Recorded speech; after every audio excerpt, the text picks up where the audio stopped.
Hey there guys, my name is Marcus, and in this video I'm going to share with you how you can solve the issue when one side is not working for your JBL headphones. This is going to be pretty simple and maybe it's going to work out. So straightforward, you can try to hold just for 1 minute the power off button or the power on button. You would just like hold it for 1 minute, then just press it 3 times.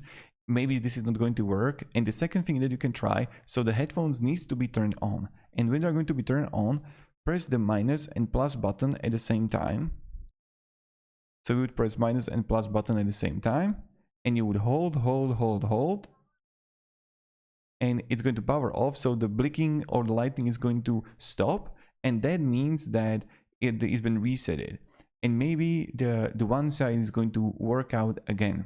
So I hope this video helped you a little bit on how you can fix the issue when the JBL headphones are not working and the one side is not working. So have a great day and goodbye.